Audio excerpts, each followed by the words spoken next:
first presentation by Professor Blackman from South Texas College of Law, followed by, so that'll be about 30 minutes, followed by around 10, 15 minutes, some back and forth between Volek and Blackman, and then open for the last 15 from questions from the audience. So students that want to ask questions, feel free to drop them in the Q&A function. And don't forget to either email the FedSoc email or send me a message in the chat with your UCLA email to ensure you get your gift card for gift card. Oh my goodness, what's this? What's the prize for today? The prize, I learned this from my colleague at USC. Since we can't give out refreshments, we give out gift cards to first 20 attendees. So I like it. I never got gift cards. I just got a sandwich. All right. Thank you, Devin, so much. It's a pleasure to be here with my good friend Eugene. Hopefully next year we'll all be here in person. We can celebrate. We can be merry together. But today you're stuck with me on Zoom. But I have a treat for you. We have not just one constitutional amendment. We have two. We have the First Amendment and the Second Amendment in the context of 3D printed guns. I should disclose, I am not just a professor here, I'm also an attorney. I've been representing the 3D printed gun litigation now for almost 7 years, but I will do my best to walk you through the history. So first off, a primer on 3D printing. And I find that more and more people have actually done 3D printing, which makes my job a tad bit easier. 3D printing is a very important technology that lets you design an object on a screen in 3 dimensions, and then you can produce that item in real life. Blackman, I apologize. I meant to ask you, is it okay if we record this presentation? Yeah, go for it. Go for it. That's fine. Sir. Yeah, it's always okay to record. You can 3D print something as simple as a car, or even a house, or anything else. At the bottom, though, 3D printing is done using code. Maybe you've experienced coding in college or in high school.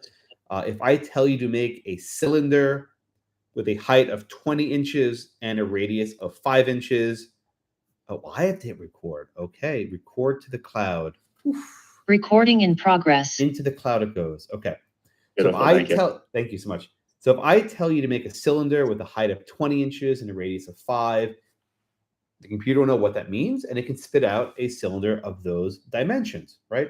This is plain code. You can learn it in 5 seconds. You can print all sorts of gadgets and doodads of all different shapes, sizes, and colors. This is what a 3D printer looks like. If you look carefully, it's actually building a race car model. You can make parts of human anatomy. Here you can see a model of a human brain. Okay, so how does 3D printing works? The best analogy I can think of is making a candle, right? You know how to make a candle, where you take a string and you dip in the wax and you keep dipping it over and over and over again. It works in a similar fashion, but instead of dipping a wick into wax, you're spraying a very thin layer of plastic one on top of the other. So in this photograph, they're 3D printing a blue ball. And that's done by putting one layer on top of another on top of another. Each layer is of a slightly different width and height and dimension, so you can make a bigger or smaller item. This is another perspective of the same topic, where you have this sort of heated bed. You're just dropping plastic filament on it, and it creates objects in full 3 dimensions. All right, so now I want to show you actually what this looks like. It's not a video, it's a series of still photos. It's hard to do this on Zoom, but I'll try my best. You should see what's being created each juncture. And if anyone sees what's being created, just put it into the chat or the Q&A. So I'll go 1 frame at a time, and let's see if you guys can spot it. Okay. So this is layer 1. It's sort of this honeycomb base. All right. Layer 2 gets a little bit taller. Layer 3. Layer 4. If you see it, put it in the chat. Layer 5. Anybody see it yet? Layer 6. See it yet? Ooh. 7. Gene, you see it? I see something. I don't know what I'm seeing. Okay, try this one. See it yet? It's like a bust of somebody. It's a bust. That's correct. Frog. That's close. One more. Now you see it. Yoda. Who got in the chat? Okay, Oh, Kevin. Yoda. Yeah, Kevin, Michael, Max. So with dinosaur. Okay, it's in the ballpark. Yes, it's Yoda from Star Wars. Okay, so all those people get free prizes from Federal Society coffers. Yes, there it is. And you can see each layer is done one on top of the other in a very efficient manner.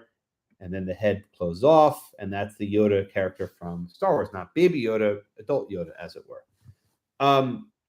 It's a very cool technology, right? I'm not artistic. I couldn't, for the life of me, make a sculpture of Yoda, but I could pull this off, I think.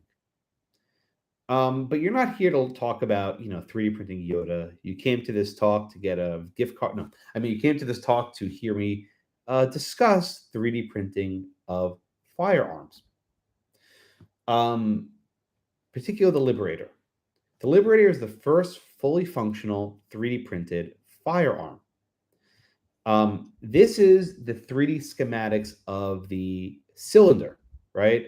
The barrel of the gun, right? The barrel of the gun is the part where the bullet comes out, which is basically just a cylinder. It's very intricate, but it's also very straightforward. It's a cylinder. Okay. This is another 3D printed gun part. For those of you who are probably not from California, maybe elsewhere, you know what this is. This is an AR-15 lower receiver. This is the guts that make a AR-15 work, and this is the part actually the federal government cares about. The rest of the gun they don't care about, but the receiver they do. To actually purchase one of these in a store, you need to go through various background checks, etc. But if you manufacture one of these on your own, you are not in violation of federal law. State law, maybe California, but not federal law. You can have various parts of the gun 3D printed, or you can make the entire gun 3D printed. These are the parts of the Liberator. The blue handle in the corner is the actual grip, the handle of the gun. The sort of triangular shaped item on the left is the actual receiver. The sort of round thing at the bottom, that's the cylinder, the barrel of the gun. The little gold thing, that's the actual bullet. And if you look in the middle of the picture, there's just a regular nail, a metal nail. These are the parts that make the gun work, right? To put it very simply, you take the nail, you strike the back of the bullet, it goes boom, the bullet flies out, and that's how a gun works. All right. This entire thing was printed with a 3D printer, with the exception of the nail and, of course, the bullet. Okay. This is what the Liberator looks like fully assembled. If you notice, there's a rope in the background, and I always make this point. Why is there a rope in the background? Well, I think Professor Volokh teaches torts as well. This is not a safe item to use. It's actually quite dangerous. Plastic is not a very good thing to make a gun out of. It's very brittle. It can break and blow up in your hand.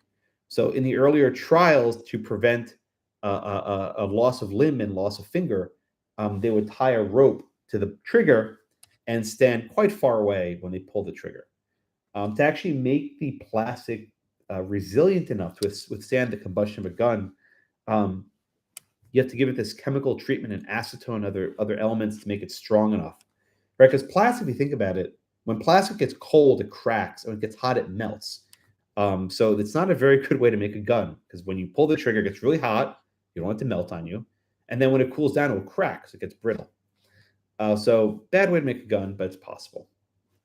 The Liberator was first released in 2012, and it made international headlines, went around the world.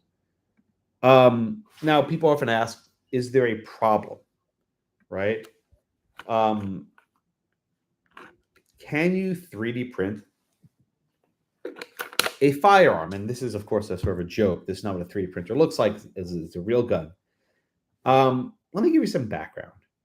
For the longest time, people have made zip guns. What are zip guns? Zip guns are homemade weapons that you can make at home. I found this design online. You basically take a gardening hose and a soldering iron, and you put the garden hose nozzle onto a soldering iron, and you make a fully functional gun. This is maybe $10 or $15 worth of parts from Home Depot. Very easy to make. I found this little gadget online as well. You take a keychain flashlight, those little flashlights you put in your keychain, you hollow it out, and you basically put the mechanics for firearm right in the keychain. It's metal, looks like a keychain on an X-ray machine, but it's actually a fully functional firearm. I want to next show you a demonstration. Please do not try this at home. These guys are idiots. They're going to make a rifle out of a rubber tube and a metal pipe. And you see they're filming this with a flip phone. This is legit. This is serious. What happens? They take the end of this metal pipe, which has this little dimple on it. They'll use that as a firing pin to hit the back of the shotgun shell. They load the shotgun shell into the tube. And what they're going to do is they're going to jam the back of the pipe into the shotgun shell. Now, if you look at this picture, just take a moment to look at it. You notice there's a box here. And there are several bullet holes on the box. But what's wrong with this picture? What do you see behind the box? Look carefully to the upper right-hand corner. What you see, and the next picture makes this even more clear, wires, plugs, outlets. There's a fan plugged into it. These guys are going to basically fire a shotgun indoors directly at an electrical wire. Okay, so not the smartest guys in the world, okay? Not the smartest guys in the world, but they're going to do it. And I show you this demonstration to illustrate how easy it is to make a lethal weapon, right? You don't need a $50,000 3D printer to actually make a gun like this. All right, so look what happens. Ready? 3, 2, 1, boom. Boom, right? Lethal weapon. And look, they're all proud. The shotgun shell smoking. They didn't kill themselves. They still have 10 fingers. These guys are lucky. But did they actually break the law? I'll put aside state law because that actually is a little bit complicated at making your own weapon. California has some very particular rules about that. Maybe Eugene could maybe mention that later. But in most states, it's perfectly legal to manufacture your own weapon, so long as you don't sell it. If you sell it, you're in trouble. And under federal rules, it's largely the same. You have exceptions for things like short-barreled shotguns and automatic weapons, that go right, the rapid fire. But for the most part, single-shot weapons that you manufacture on your own are consistent with federal law. The Biden administration might change that. They're trying. They're trying hard, and maybe that might go through. But at least as it stands today, that's the law. So then, what's the argument here, right? So far, the states and the federal government that have tried to stop 3D printed guns haven't actually tried banning the manufacture. A couple of states have tried, but really didn't go anywhere. The primary means by which the federal government and the state government have tried to clamp down on 3D printed guns is at the source, which is the sharing of the information, the code, if you will, of how to make these weapons. The federal government, starting with the Obama administration, argued that the files used to make these weapons themselves can be restricted under foreign export control law. And a couple states, New Jersey and maybe one or two others, depending how you count, have tried using similar methods. Again, I've been involved in litigation for almost 7 or 8 years, trying to challenge these various measures. You'd think after 8 years we'd have a clear legal ruling. We do not. The courts are still considering our case. It never seems to get to a... Eugene will speak to this. Courts don't like ruling on the merits, all these other issues. So we still don't have a clear ruling on the merits. We're still working on that. Maybe we'll get one this summer. We have a pending case in the Fifth Circuit now. We'll see what happens there. But let's talk about the First Amendment for a bit.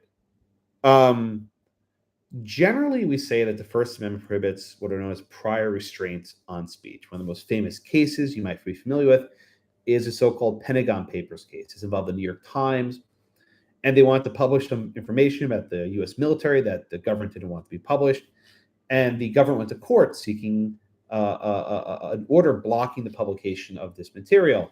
And the Supreme Court, in a very fractured opinion, ruled for the newspaper, and this is considered a very important First Amendment precedent, right? That you can't impose prior restraints on speech. You can punish someone after the fact. For example, if they give defamatory speech or something else, you can punish them, but you generally don't stop beforehand. There are exceptions, but it's a high burden.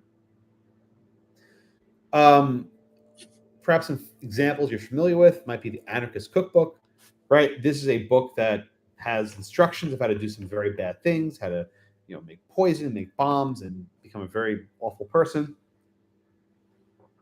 Efforts to try to ban the publication of this book failed throughout the years. But you might respond, wait a minute, Josh, we're not talking about a book, we're talking about code. And this is an important decision, an important distinction that takes up a lot of our efforts in litigation. I'm sorry, there's landscapers right outside who picked the perfect time to have their leaf blower going. Long before 3D printed guns, there was extended litigation about encryption. Various computer scientists made encryption algorithms, which they wanted to use for academic purposes and otherwise. They even had a book.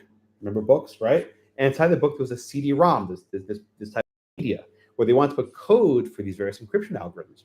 And they wanted to make these available in domestic and international markets. And the government took the position that you couldn't export these types of encryption algorithms because they were considered arms, basically something that a foreign government can use to harm you. This went to litigation up and down the courts, and there was no clear resolution. But at the time, at least, there was a general consensus that code could be speech, that these various types of encryption algorithms were protected speech, and the government perhaps was beyond its statutory authority to use export control law in this fashion. Okay. Fast forward to our case, right?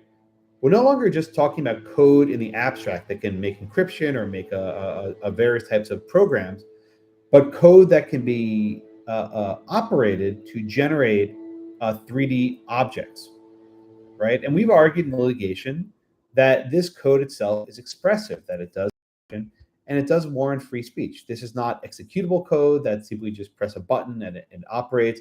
There's a lot of human intervention that goes on. People have to make choices about what kind of materials, what the thickness of various structures. There's a lot of human intervention that goes on to actually convert this code into a real-life object. The courts have been helpful. For example, in IMS v. Sterile Health, the court said the creation and dissemination of information or speech still doesn't tell us what information is and what code is, but it is helpful. But we have both two issues here, right? We're not just talking about First Amendment. We're also talking about the Second Amendment. The Second Amendment, if you agree with the Heller case, which not everyone does, we invited Adam Winkler. He couldn't make it, but he might disagree a bit. But under current doctrine, the Second Amendment protects a right of individuals to keep and bear arms. This year, the court has a case involving New York State. Maybe the court will expand the Second Amendment. We don't know, but that's where we stand right now. The court decided the D.C. v. Heller case in 2008. And 2 years later, decided McDonald against Chicago, which incorporated the Second Amendment. This is Heller McDonald. I like this picture. But I want to make two subsidiary claims, right? What does the Second Amendment embrace? I think it also embraces a right not just to keep and bear arms, but also a right to acquire arms, right? Imagine a world where the government said, you can have a gun, you just can't buy one in a store. It's illegal to sell them. So you have this right, but there's simply no means to actually acquire a gun. I don't think this law would work. I think having a right to bear arms entails, at a minimum, the right to acquire them somehow in some lawful manner. You can have background checks, but you have to be able to get it, right? Shortly after Dick Heller won his case, people in D.C. were able to finally buy firearms. There's a second component of this right, which I describe as a right to make arms. And this one I'm actually on pretty strong footing. Long before, there was Smith & Wesson and Glock, people made their own weapons. We had a Revolutionary War. Home manufacture of guns was very common. I argue there's a deeply rooted right to actually make your own weapons. And again, there can be subject to regulations, but the basic minimum is you can make an arm to fit your needs. And this is not just making an arm, it's also modifying a gun. People might want to have different types of scopes, different types of sights. Maybe a person has some disability, they need to switch the trigger to the other hand, right? There's different ways of making and tweaking guns, I think, are of constitutional nature that you have this right. But also, these cases are unique. It's not just the First Amendment and the Second Amendment, but it's both amendments working together. The types of laws we've seen are actually restrictions on speaking about guns, restrictions on sharing code about guns. So in this regard, the First and Second Amendment can reinforce each other.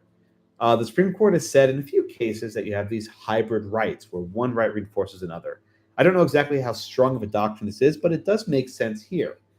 You're punishing someone for speaking or sharing information about a specific type of constitutional right. I think that does make it a little bit more salient because of the Second Amendment nature. Excuse me. Okay, so what laws are actually in the books today? The primary law that exists is the Undetectable Firearms Act. It was enacted in the 1980s, 1988, when most people weren't even born yet.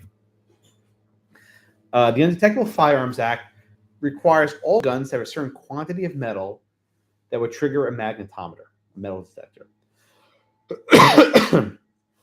Okay. A plastic gun without this metal would be illegal under federal law. So the Liberator, the gun I showed you before, has a block of metal in it.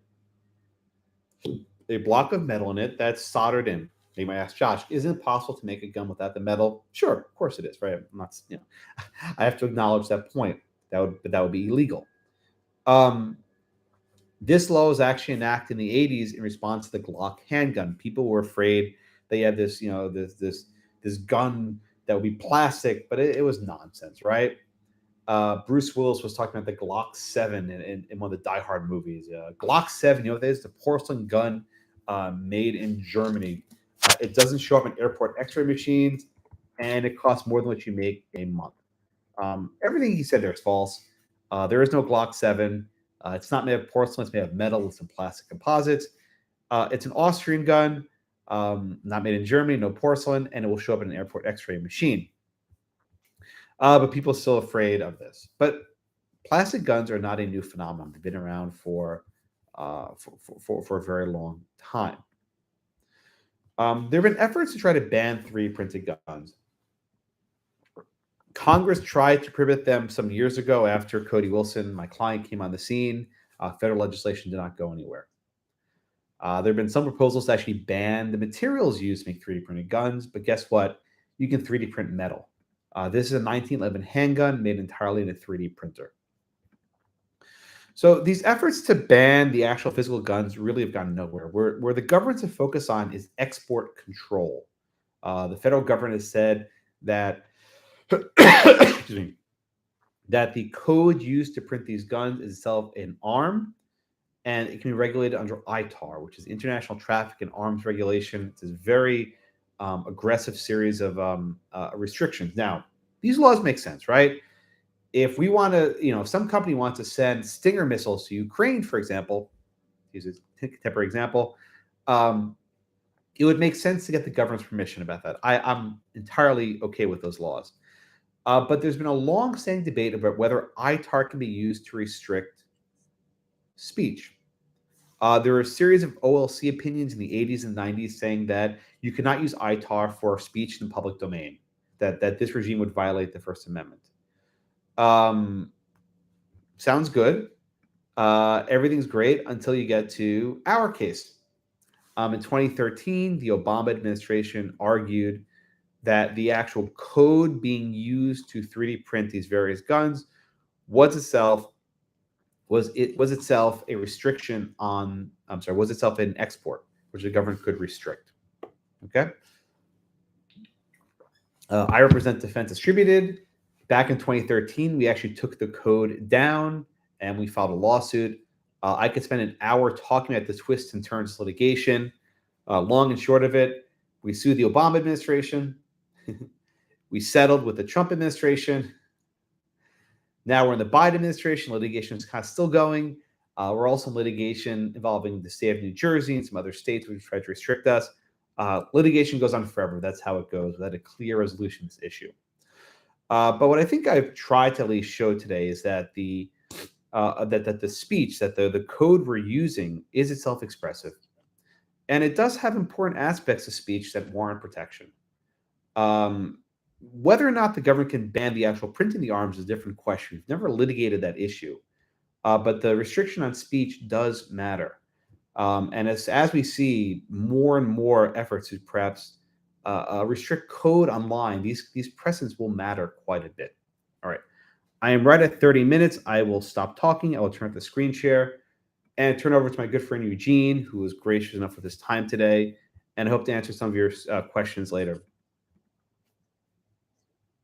Thanks, Josh. Thanks very much for doing this for our Federalist Society chapter. It's a very interesting presentation on an interesting topic. Can't say I know for sure what the right answer is, but I wanted to offer a few thoughts.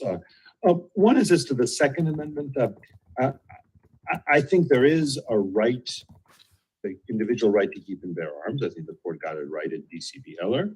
And that necessarily includes the rights to acquire guns, the rights, therefore, to have them manufactured somehow, because otherwise there won't be anything for you to acquire, the rights to train with guns, to practice with guns. But I think that the government has a lot of latitude for regulating the creation of guns, the sale of guns, the training with guns, so long as it leaves open ample opportunities to actually keep and bear arms. It's, in a sense, this is not that different from the way many other rights are dealt with. Just to give an example, at least as of now, the Supreme Court has held that there is an individual right to get an abortion, and therefore the government can't ban providing abortions, but it can regulate how they're provided in some measure, so long as it doesn't put an undue burden, a substantial burden on the ability to get an abortion.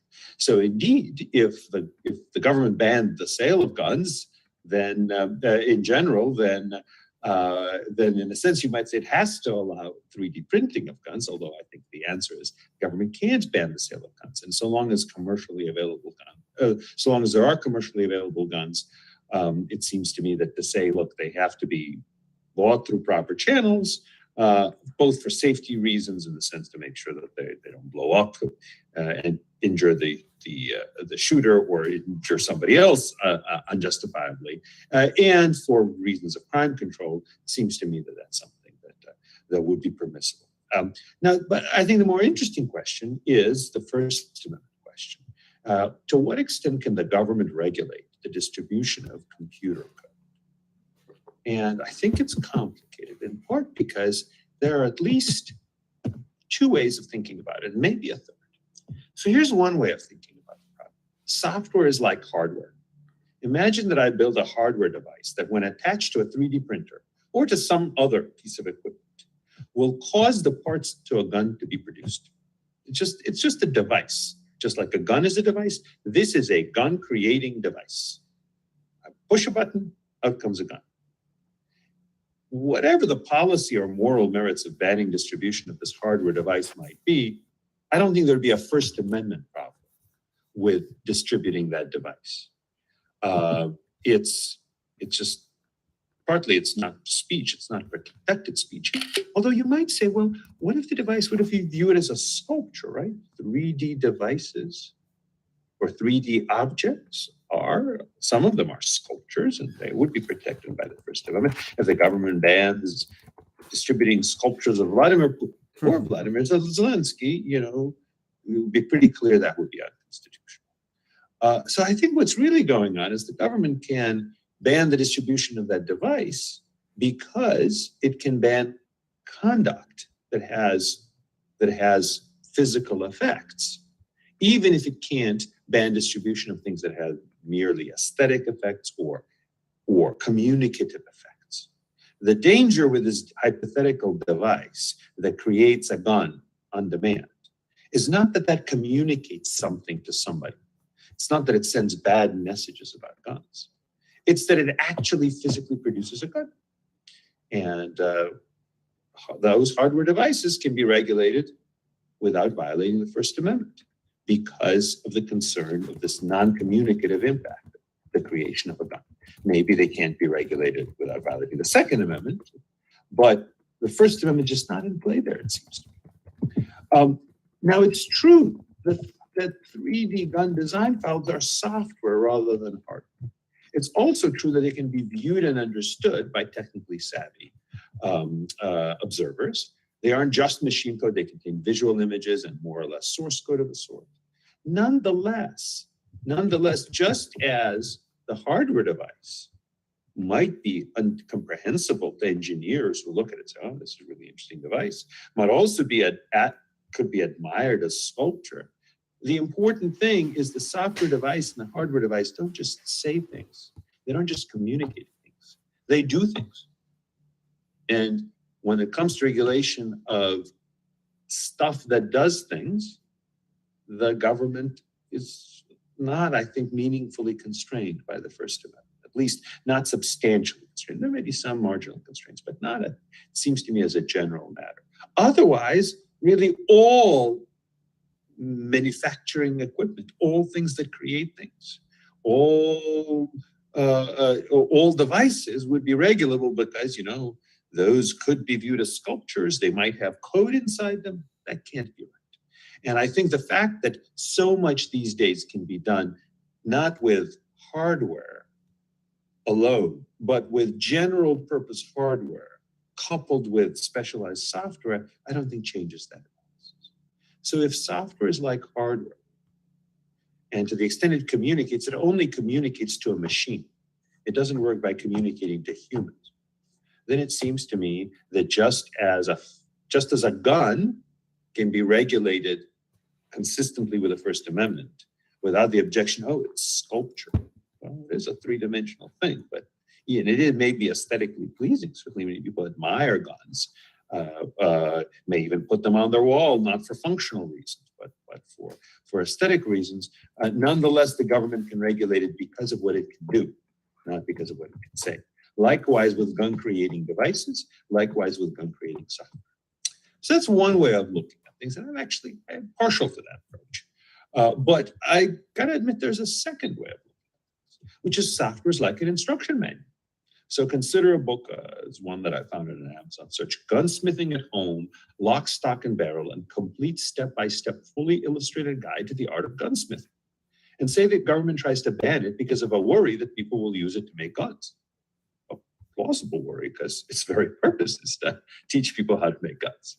That can't be permissible, I think. That book is definitely protected by the First Amendment. Now, I think that there's a way of distinguishing that from the source code, because the way the book works is by communicating information to the mind of a human, who can then learn all sorts of things about it, can be informed, sometimes can be persuaded, and then the human acts, and that I think is protected by the First Amendment. And harms that supposedly flow from the actions of people once they've been persuaded or once they've been informed, I think are something that the First Amendment constrains the government from dealing with. And I think it's quite different than a piece of code that doesn't inform a human, but simply communicates instructions to a machine. So that's what I think is the distinction. But I've got to admit, there is this similarity between source code, between code, especially source code that's readable by humans, and not just object code, which is theoretically readable by humans, but practically not really. There is this distinction, and some courts have actually been moved by it, while other courts have not. So, and I think one reason why the disagreement between courts is both of these analogies serve a chord with people, right? Software is like hardware, and it is like an instruction manual. I think it's more like hardware than like an instruction manual, but you can see what the tension is. So I mentioned there's three possible approaches. So let me tell you the third one, which isn't really kind of an analogy, but a way of thinking about this. Imagine you tell Alexa, read this book and make me a gun. Alexa, say, she can't do it. Or maybe she will play you some song, thinking that that's the instruction. I don't know. I haven't actually tried it with my Alexa, but I'm pretty sure she would not do that because she doesn't have the capacity. It doesn't have the capacity. But imagine there's some AI that becomes pretty competent at reading instruction manuals, which are also readable by humans, and following those instructions. And it also has access to the physical equipment necessary to act in those things. Well, how do we deal with that, right? If the government can ban 3D printer files that can be used to create gun parts today, because the courts accept this software is like hardware analogy, which again I think is plausible, does that mean that we'll be able to ban gunsmithing at home once Alexa is smart enough that she can just read those manuals? I think not, and I think there are possible explanations. So, for example, ban on specialized gun 3D printing files would leave open ample alternative channels for humans to explain to humans how guns are made, whereas a ban on gunsmithing at home wouldn't leave open such channels. So maybe that's a distinction. That's a feature of the First Amendment doctrine having to do with content-neutral restrictions. So it's an interesting question. Again, this is one of the things that makes this a complicated issue. I'm inclined to say that at least at this point, we haven't gotten to this Alexa complication yet. At least at this point, it's pretty clear that gunsmithing at home is protected by the First Amendment. But I think that the 3D printing files are a lot more like a gun-producing machine. They're a form of gun-producing machine, or perhaps they put together with a 3D printer are a form of gun-producing machine. And they can be regulated for reasons unrelated to their communicative impact. They can be regulated not because of what they say to human beings, but what they do when a human being uploads this code into a 3D printer and then pushes the start button. So that's what I think. But again, I acknowledge this is an interesting and complicated question, and I hope I've laid out why that's so. So I think that now I'd be happy to talk with Josh further about this, and then I think there'll be time for us to have it to talk to the students or to the audience. Yes, you at UCLA are very lucky to have Eugene on the faculty. So always learned so much from hearing him speak, and I think we agree on quite a bit. The way we framed this issue in our litigation was from a Second Circuit case called Corley, and what the court said there is there's different types of code. And there's some types of code that you sort of just click one button and it does something. So makes a gun like Alexa, or perhaps it performs stock trades, right? It's completely, what we might call it executable, right? You click .exe executable, you click the code, it runs the program, and it does it by itself. It requires no sort of intervention of the human mind. It's completely autonomous. And there's other types of code that requires various inputs, what is the size of this? What is the width of that? What kind of materials you want to use? There's various judgments you have to make. So I see it on something of a spectrum. I'm very sorry. I think there may have been a problem on my end. So I was out of connection. I couldn't hear you for the last 30 seconds. I'll repeat.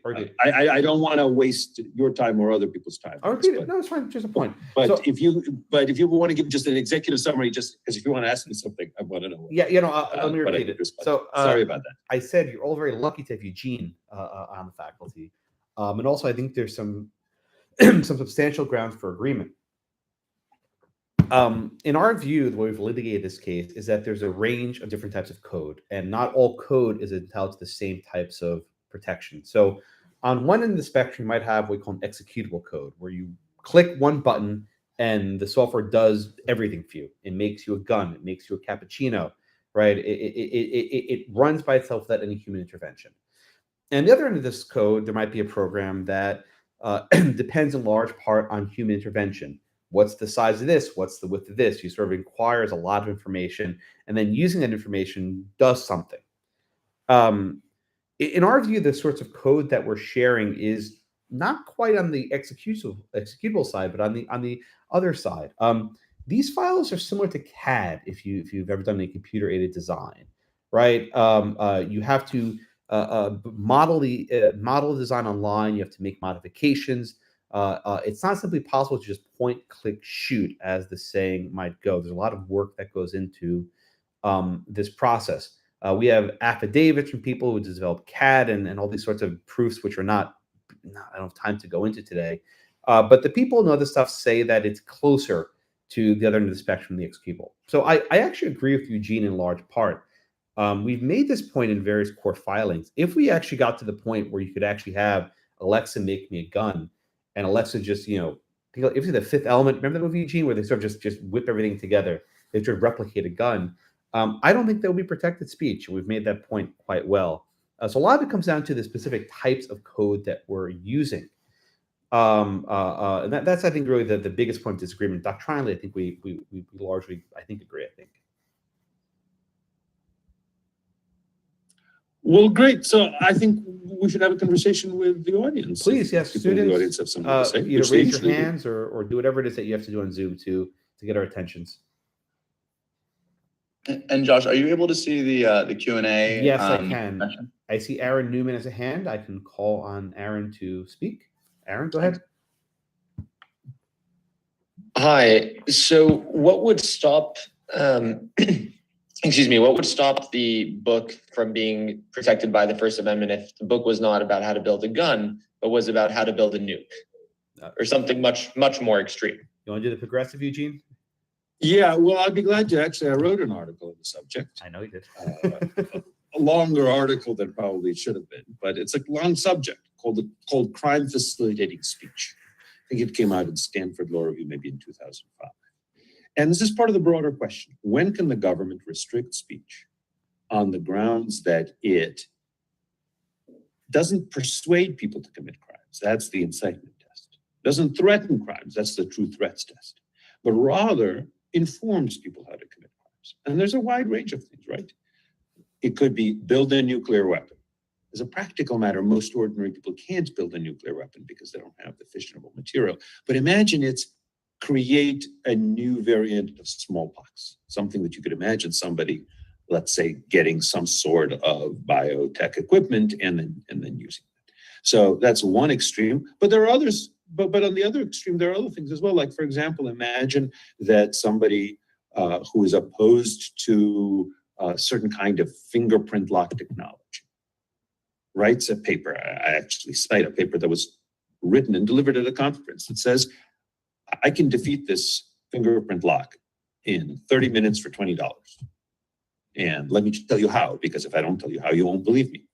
And the person is trying to inform people that this is a very unsafe technology. But in the meantime, he is also teaching some people, teaching maybe suggests something too intentional. He's also communicating information that could enable some people to actually commit crimes, to actually break into people's property as a result of that.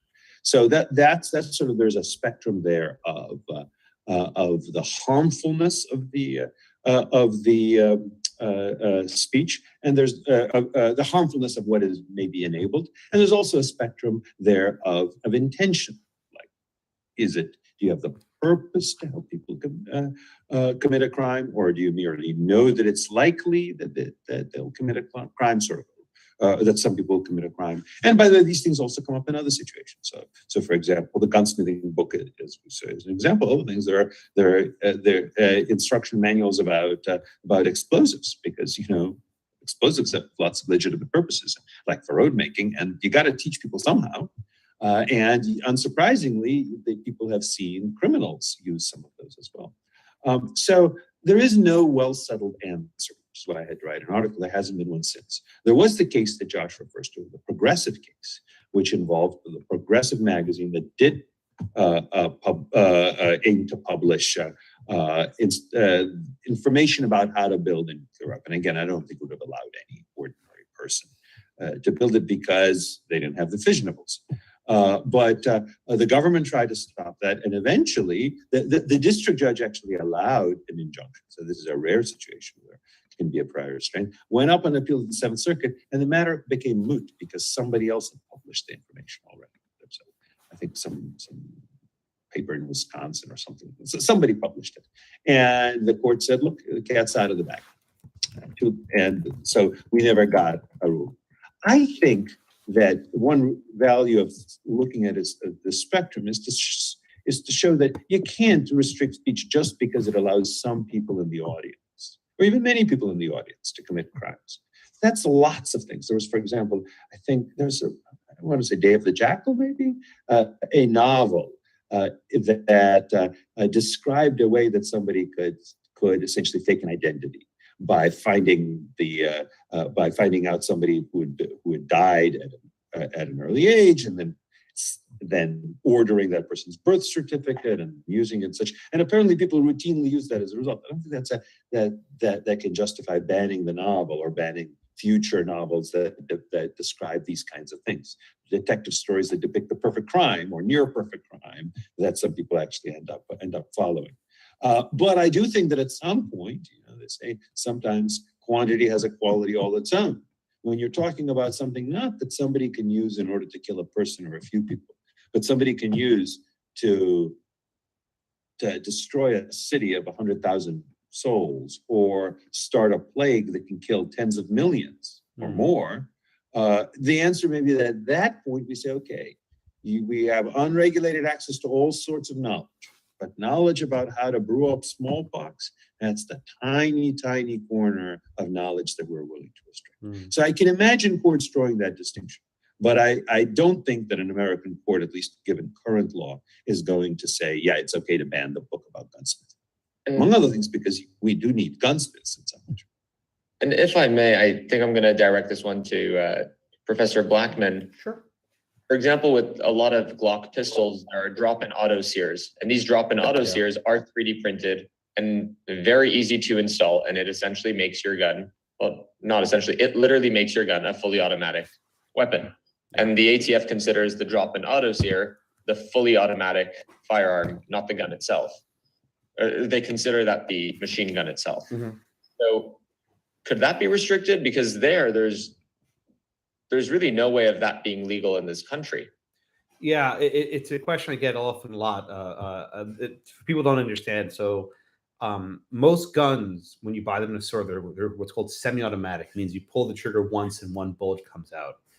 But there are ways to modify semi-automatic guns, make them automatic. Because when you pull the trigger, it sprays bullets. So you may have read about the bump stock, which is a sort of device you can put on a gun that sort of simulates automatic fire. So what Aaron just asked was this device you can basically 3D print that you sort of wedge into the mechanics of a Glock handgun that make it effectively an automatic weapon. I'll say this: so far in our litigation, we've been very careful to only use files that would be themselves legal to possess, right? So the Liberator was a single shot pistol, right? That itself, will be protected by Heller straight up. I think it probably would be a slightly different situation if these were blueprints of a fully automatic weapon, or perhaps a device used to get there. I'll leave it at that. But I do think the government's interest in regulating them probably does vary depending on what the actual item is. And let me give you another example. It's completely different. You know what LARPing is, right? Live action role playing. A lot of people dress up in costumes to simulate movie characters and stuff. They actually have 3D printed files of guns that are non-functional, right? On the outside, it looks like a fully functional firearm, but the inside it's naked. And then so once a judge actually asked me, what if someone judge asked about, what if someone took basically this completely inert object, this fake gun, and just sort of modified it to put inside files? The modification actually becomes much more difficult, right? Because if you start off with a general file and you can modify it later, where can the state regulate the initial, sort of blueprint that formed later? So it actually becomes a much harder question about modifications. Thank you for the question. There's a question in the chat from our friend Andrew in Uganda. I'm enjoying the discussion. The panelists are raising very pertinent issues which are relevant across the whole globe. Thank you, Andrew. Appreciate that.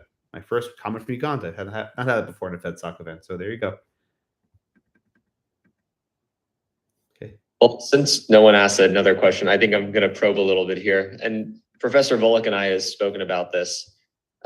Is there anything necessarily wrong with a sort of more of an extreme broad approach on the Second Amendment, where reading the right to keep and bear arms shall not be infringed as meaning the right to keep and bear arms, including machine guns, short-barreled rifles, and 50 caliber BMGs that somewhere like California has just essentially outlawed. Is there a group anymore, or is there a strong group that's pushing for a broad reading at this point? So I've thought a little bit about this. Let me just mention one thing that I've always been very puzzled by: short-barreled rifles. I'm not sure how a short-barreled rifle is particularly different from a handgun. Not. So it's this weird thing that something that is yay long. Am I getting this right? Maybe it's a little that's short right, for a yeah. handgun, but it's not that bad. Yay long is legal and you constitutionally protected. Something that's yay long, so I'm trying to show a rifle, is constitutionally protected, but something kind of in between. No, that's one of those evil short-barreled rifles. That's maybe I'm missing something, but that I think if the court were to say, your right to keep and bear arms allows you to have something that is in the normal handgun to rifle spectrum, everything from the smallest handgun to the longest rifle, with no gap in between. That wouldn't have any real practical effect. On the other hand, allowing machine guns, I think, would have something of an effect.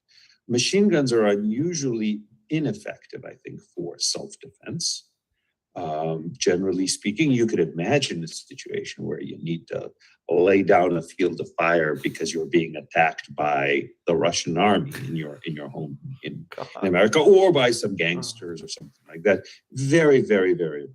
And they're also particularly likely, when used defensively, to inadvertently hit bystanders. Just gives you much less control.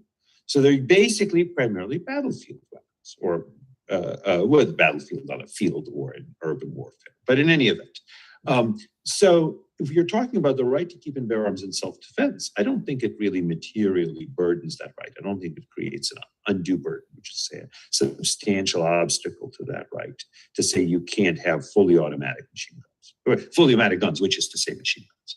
On the other hand, if you think the right to keep and bear arms is also the right to keep weapons in order to defend yourself against a tyrannical, oppressive government, which is in fact something that the framers talked about a lot.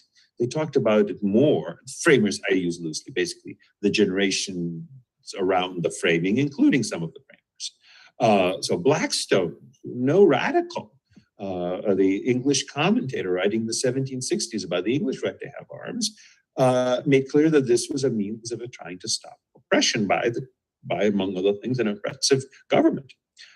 So if one thinks the right to bear arms has that feature now, despite all the various changes that have happened, then it's hard to see why a law-abiding American citizen should be denied what is the normal weapon of the infantryman. Now, to be sure, there would also be questions like, how far does that go? What about somebody said, what about tanks? I'm not worried about people having tanks. I am worried about people having surface-to-air missiles. Surface-to-air missiles are certainly valuable in order to stop and perhaps deter an oppressive government. I think the Ukrainians would very much like more surface-to-air missiles in order to stop the oppressive Russians. But it's an interesting question: would the right extend that far? So it's an interesting issue. I've thought some about it, not enough to feel really confident.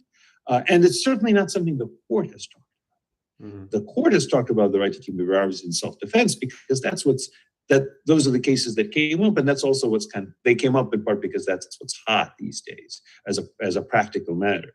Conceptually, there's no doubt the right to bear arms as a means of fighting the government is both well historically attested and a very weird sort of right, of a sort that I'm not sure the court would be prepared to recognize, whether it should or shouldn't.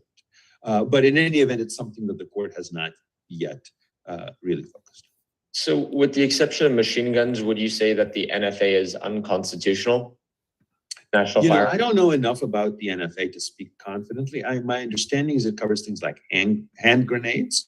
I would say hand grenades also are kind of in the machine gun category. They're not a great self-defense weapon. They risk a good deal of collateral damage, and they can be used criminally without having a lot of the self-defense redeeming features of the handgun, but perhaps not. You know, again, you can imagine a situation where you're being attacked and you want to throw a hand grenade. But actually, I'm pretty confident about hand grenades. Silencers are an interesting question. Silencers are some called suppressors. Silencers are, as I understand it, potentially quite valuable. Yeah, not so hearing much loss. for self-defense. Yeah. Not so much for self-defense, but for target shooting. Yeah. Because they're easier on your hearing. On the other hand, it's true also silencers, while they do not silence a gun, make it a little easier for people to get away with secret shooting. And usually it's self-defense shooting, you know, if it brings more people to the area to investigate, that's probably good for the defender. For the criminal, quieter shooting is good for his criminal purposes. So in other words, I do think that setting aside the, and maybe we shouldn't set aside, but setting aside the target shooting feature, it may be that silencers are disproportionately more likely to be criminally usable, but maybe not. So I think that's a closer call. Short-barreled shotguns are a different matter. Short-barreled shotguns really are deadlier than a handgun. Short-barreled rifles are a handgun. Short-barreled shotguns are, because they shoot shot and not just individual bullets, are considerably deadlier, although they're also pretty effective at stopping people who are attacking. So that's a harder question. All right, there's a question I'm sorry, Aaron, there's a question in the chat. I would like to get to it if you wouldn't. Says, so this is from Walter. It says, automated CNC milling. Oh, here we go. Like the Ghost Gunner platform made by Defense Distributed versus 3D printing. Seems like an identical process with the exception of the base material. Why should the complexity, novelty, the tool used? All right, so I got to give some more background. I'm sorry. So the company that I represent is called Defense Distributed. And they have two primary lines of products. The first is actually sharing the files that are used to print these guns on a 3D printer. And 3D printing is plastic. It's very brittle. It's not very efficient. The second product, I have something called the Ghost Gunner. The Ghost Gunner is what's called a CNC mill. So imagine you take a block of aluminum and you drill various holes in it and you shape it up and you make it into a fully functional gun part. Now, you can do this on your own if you're a skilled artisan. I am not. The Ghost Gunner automates it. You basically put a block of metal inside this device, so kind of like a microwave almost, and then there's a little drill bit and it drills all the holes in it to make a fully functional AR-15 receiver. The reason why the Ghost Gunner is sort of different is the files for the Ghost Gunner are actually shipped on a USB thumb drive. I know this sounds insane, but if to the government's perspective, if the file is shipped on a thumb drive and it's not available to foreign nationals, it's actually not covered by the export control laws. And there's actually are secured ways of downloading this, which companies have pioneered to ensure that the person downloading is a U.S. person. So the First Amendment analysis for the sort of CNC milling is different because we're not under the auspices of this federal export control regime. And there are some states that have tried to ban it, and they don't ship the files to those states. So it's a very different constitutional argument as well, which sort of is in the background, but people want to ask about it. So hopefully I answered your question, Walter. Thank you. And I see we're at 3:30. I don't know, Devin, if there's any hard stop, but I'm happy to keep taking whatever questions you have. As long as you and Professor Volek are around, yeah, whatever you're good, I'm good. We're still at 15 or so, which for a FedSoc UCLA event is pretty good. I'm happy to go for another 5 minutes or so if there are questions. Perfect. Which I want to encourage people to ask. I had a question. Two things. One, I just realized the Liberator is modeled out after the World War II French resistance gun, correct? It's what's named after. That's right. But even the look and the design it very closely resembles it. So I have a general question. What's occurring in other jurisdictions, in other countries around the world, with regard to 3D printing guns? It's probably not legal. I mean, in most countries, it's illegal to even manufacture a gun on your own. So it's almost a moot point. The United States is somewhat unique in that it's legal to make your own weapons as long as you don't put it into interstate commerce and you don't sell it. So that's about the extent I think of the of international. I'm not really sure. And then I have another question. This might be a good one to wrap up on. From a policy solution standpoint, I don't know if they're in the audience, but even at UCLA, we have one or two students that are active police officers. I was hoping one would attend, actually. Andrew is a police officer in Uganda.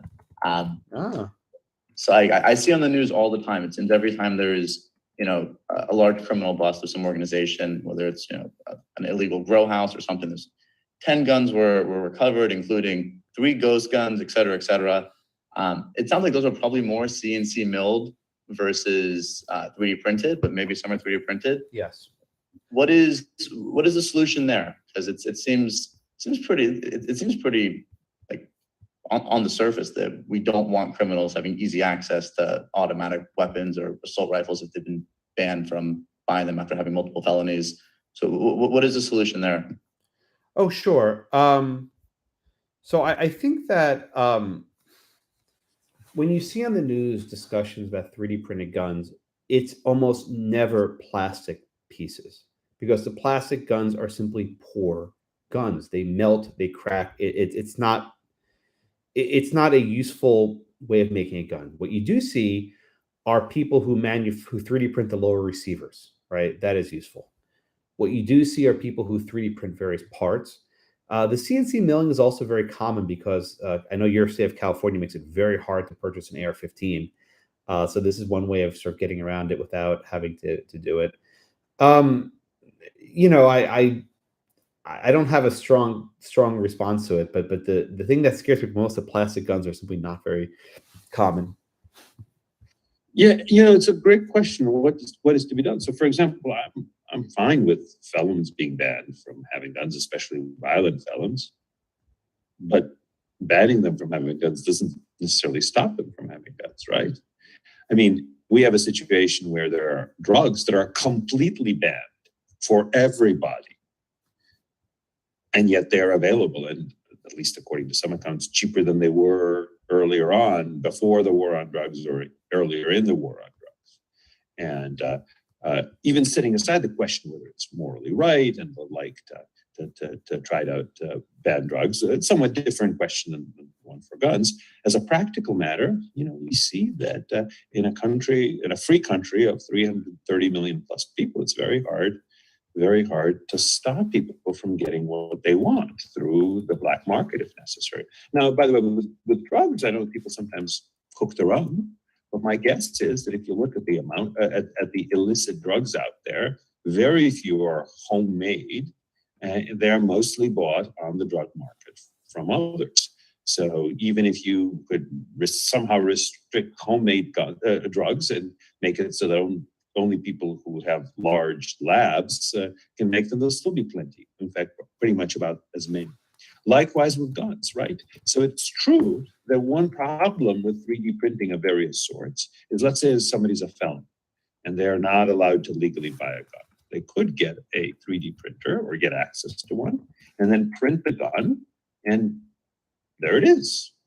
But they could also go to the black market and buy a gun, and there it is. And my sense is, I've never tried, never been a felon, but never pretended to be a felon and tried to buy a gun on the black market, which would itself be a felony. But my understanding is it is just not that difficult.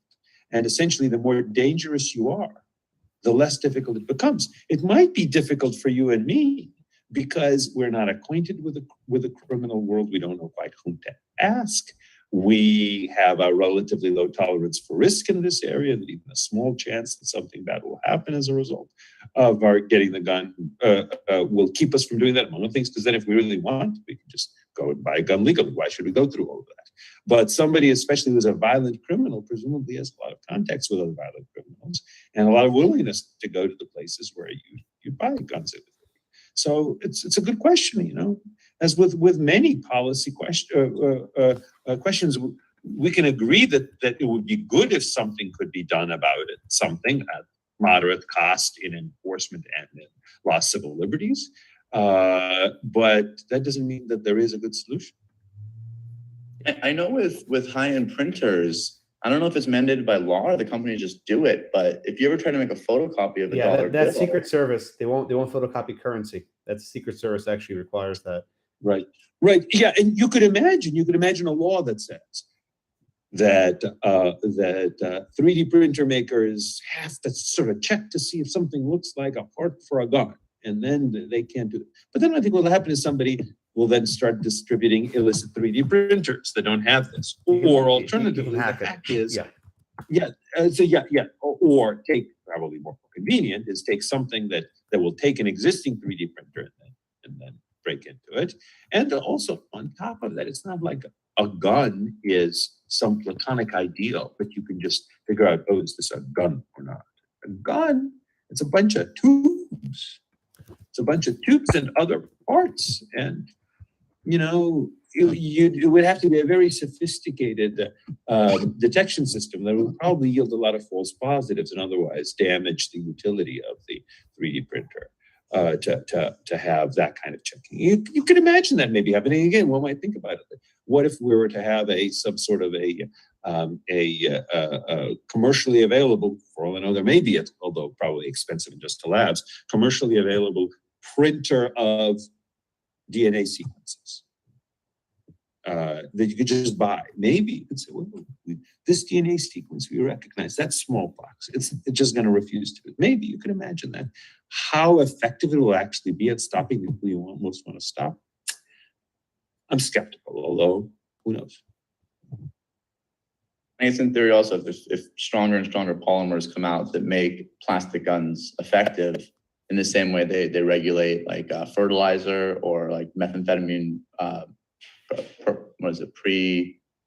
precursors. Mm-hmm. I would imagine they'd probably regulate, those polymers too. Mm-hmm. But yeah, I'm sorry. There's also... regulate a polymer so that it doesn't shoot bullets. No. That's not. I'm not sure. Or I mean, you could regulate a polymer to make sure it's never strong enough to be made into a gun, but that would quite substantially limit the utility of the polymer. Yeah, but I mean rather like fertilizer. I don't know. My understanding is fertilizer. I'm not an expert on this. My understanding is fertilizer. You can add something that makes it less explosive, but still perfectly good fertilizer, right? If you want to fertilize your soybeans, the explosive features of fertilizer are definitely if not an undesirable side effect of the farmer, certainly not one that the farmer affirmatively desires. But the things that makes polymers particularly effective for guns, which is, for example, resistance to heat, resistance to cold, whatever other features, they're presumably going to make them much more effective for other things as well. So to cripple their effectiveness for using guns would also cripple their effectiveness in other ways. I don't think that that's analogous to fertilizer, where again the explosive feature of this is just a weird side effect. Well, I'm not sure if they modify it to make it less explosive. They probably do, but I think they also have there's probably lists that are kept, and I'm not sure if distributors of fertilizer are required to report someone who comes in and buys X amount of a potentially explosive fertilizer. But I would think that either they do it voluntarily or there is some law. Professor Blackman, are you familiar with this? Yeah, I'm not really sure, and I think we're past Eugene's offered to stay for 5 minutes. I don't want to. Well, fair enough, but I can just say, I don't know the exact mechanism, but again, note the difference. Fertilizer, if you have this list, then first of all, an explosion is a visible thing. And second, if you have, presumably the explosion requires a lot of fertilizer. Like if there was a list of everybody who ever bought any amount of a particular polymer, my sense is that it'll be very hard to go from there to, okay, here's this gun.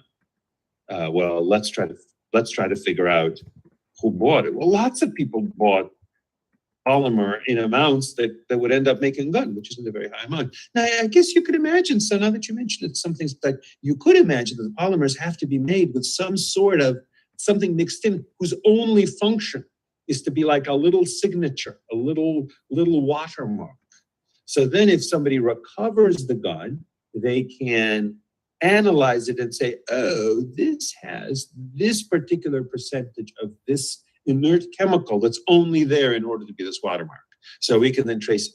So I suppose you could try to do that. All right. I think we should wrap Hard it to here. tell. I'm always hesitant to say it'll never be possible. It just would be a lot of effort and a pretty considerable amount of sort of built-in surveillance onto something that is going to become an extraordinarily common thing. Remember, the whole thing about 3D printers is as they get cheaper and more effective and the polymers get more sophisticated, this is going to be something that is going to be far, far more commonly used than it is today. Okay. Thank Thank you you so much. This has both been so much. absolutely wonderful. I hope you'll enjoy the discussion, and hopefully I'll see you guys all in this person next year. Thank you so Thanks. much. And students, Likewise, Josh, Eugene, great talking to see you you. soon. Take care, bye. Bye, everybody. students, please don't forget to email the Federalist at lawnet.ucla.edu so you get your gift cards. I'm going to drop the email in the chat. Thank you. Thank you, Professor.